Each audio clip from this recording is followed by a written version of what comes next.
मणिपुर पर राष्ट्रपति शासन की पुष्टि करने वाले संवैधानिक संकल्प को शुक्रवार तड़के पारित कर दिया गया। हिंसाग्रस्त मणिपुर में 13 फरवरी को राष्ट्रपति शासन लागू किया गया था।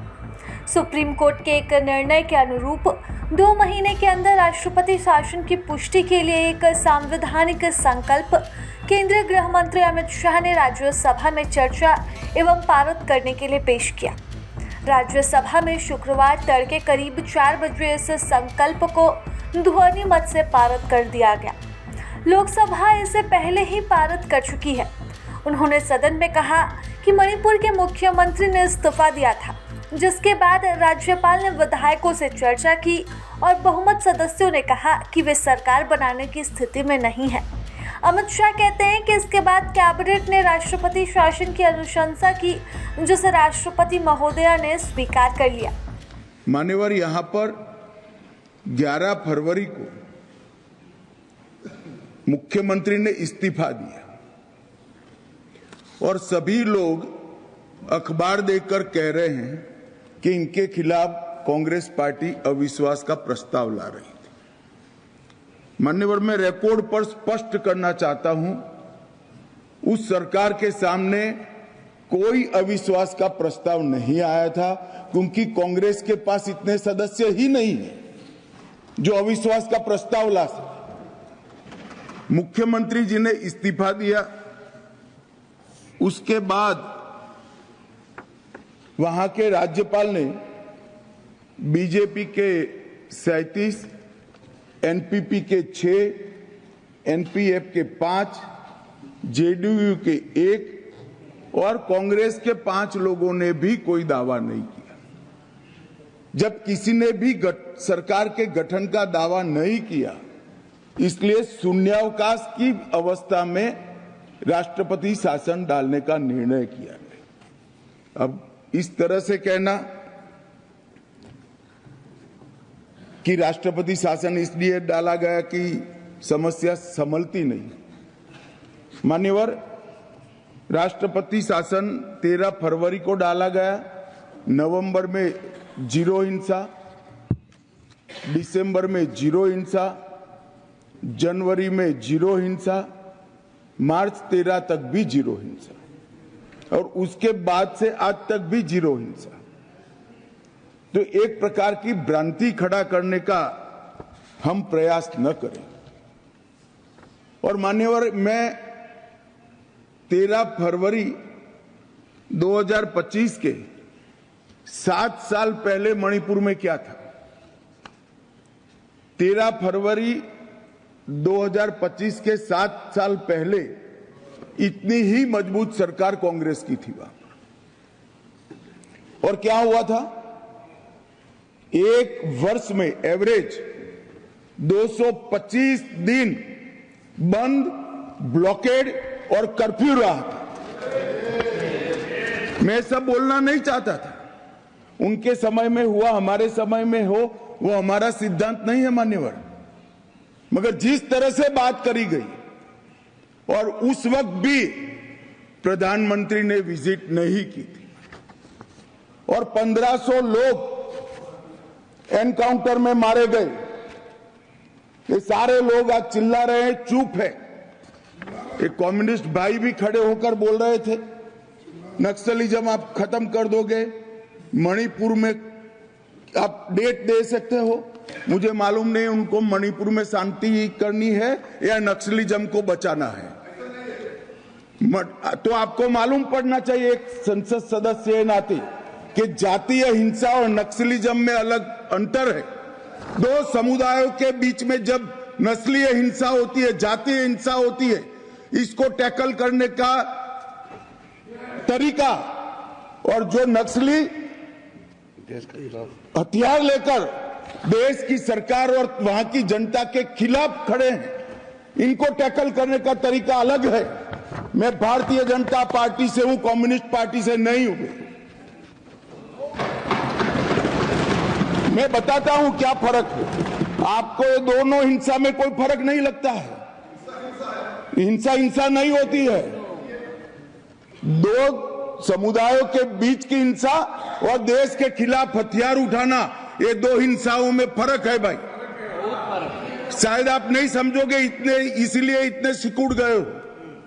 मान्यवर, इस संवेदनशील विषय पर मैं राजनीति करना नहीं चाहता था, मगर जिस तरह से मुझे तो आश्चर्य है, 2 साल से इतनी सारी हिंसा होने के बाद विपक्ष ने जिस तरह से बात करी है, मैं आश्चर्यचकित हूं।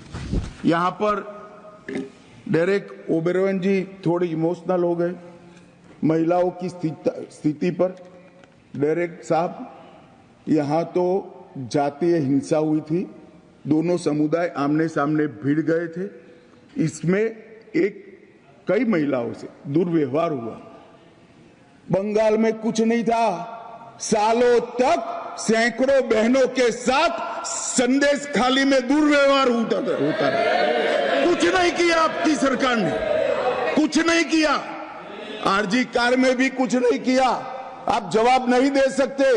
और वो दुर्व्यवहार आपकी ही पार्टी के नेता ने किया था, जिसको आपको सस्पेंड करना पड़ा था। ये ड्यूअल, हम तो ना इसका समर्थन करते हैं ना उसका करते हैं। ये ड्यूअल स्टैंडर्ड लेकर ज्यादा दिन नहीं चल सकते। मान्यवर, ये कहते हैं 250 लोग मारे गए, मैं भी कबूल करता हूं मान्यवर, 260 लोग मारे गए, आंकड़ा है, ये सच्चाई है। मगर बंगाल में चुनावी हिंसा में 250 लोग मार दिए गए। यहां जातीय हिंसा में मान्यवर, बंगाल की जो स्थिति है उसमें तो शायद ये न बोले होते तो थोड़ा ज्यादा अच्छा होता। यहां जातीय हिंसा में मारे गए, वहां तो चुनावी हिंसा में मार दिए गए हैं मान्यवर। और मैं, खड़गे साहब ने कहा 2 सीटों पर कांग्रेस की विजय हो गई, बीजेपी हार गई, इसलिए राष्ट्रपति शासन डाला है। मान्यवर, चुनाव को काफी समय चला गया, वहां वैक्यूम हुआ, इसलिए हमने राष्ट्रपति शासन डाला है। और उन्होंने कहा 2 सीटें हम जीत गए, अब सबक सीखिए। मान्यवर, ये 2 सीटों से हमें सबक सिखाना चाहते हैं। इस देश की जनता ने 3 चुनाव में लगातार इनको सबक सिखा दिया गया। और मान्यवर, क्यों सिखाया, मैंने आगे भी कहा, नॉर्थ ईस्ट की हो गया अभी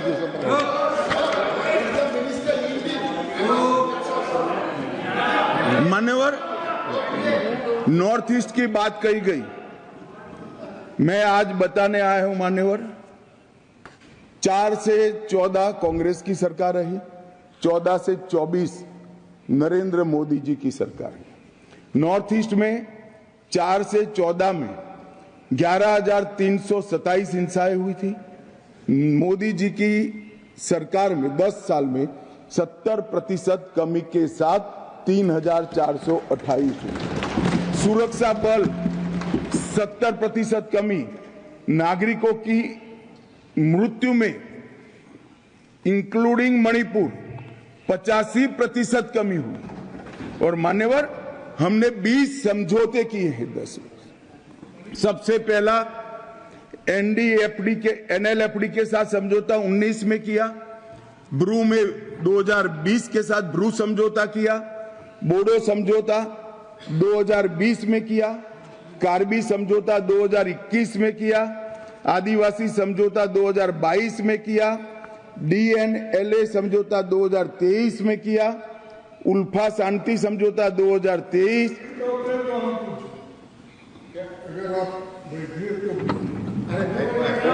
मेरा समाप्त तो होने दीजिए मान्यवर।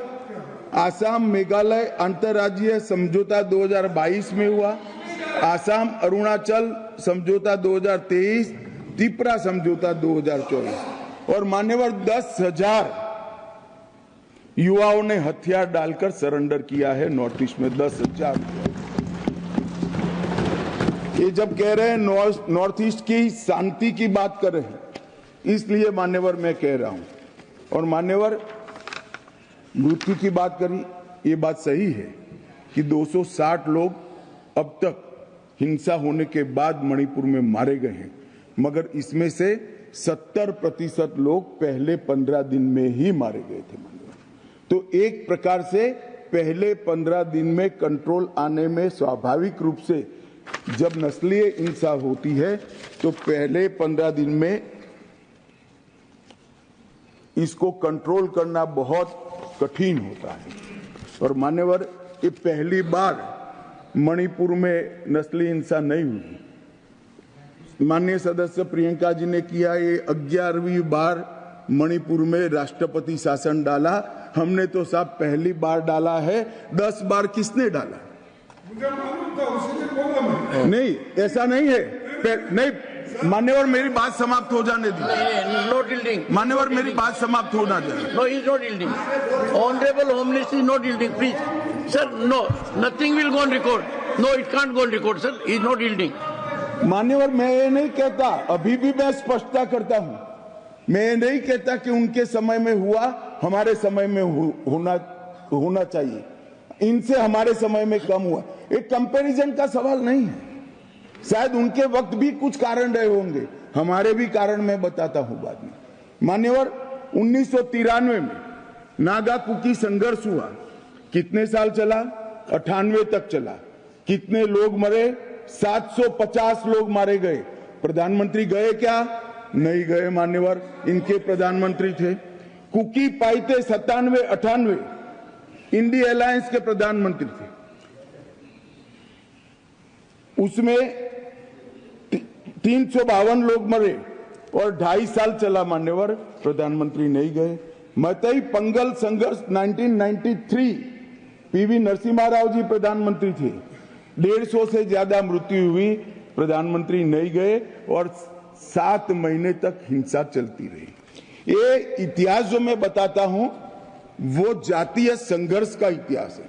पहले नागा कुकी संघर्ष हुआ, दो ट्राइब के बीच में संघर्ष हुआ, फिर कुकी पाइते संघर्ष हुआ, 2 ट्राइब के बीच में हुआ, और उसके बाद में मतई पंगल संघर्ष हुआ, मतई और वहां विस्थापित तमिल, वहां बसे तमिलों के बीच में हुआ। मान्यवर, ये सारे जातीय संघर्ष थे जो शांत होते होते होते कई बार 5 साल, कई बार 2.5 साल और कई बार 7 महीना लगा है, और हर बार सैकड़ों लोग मारे गए। मगर उस वक्त मैं रिकॉर्ड चेक कर कहता हूं, भारतीय जनता पार्टी के सदस्यों ने इस तरह से उसको पॉलिटिसाइज करने का प्रयास नहीं किया। प्रभातखबर.com, विश्वास वही, रफ्तार नहीं।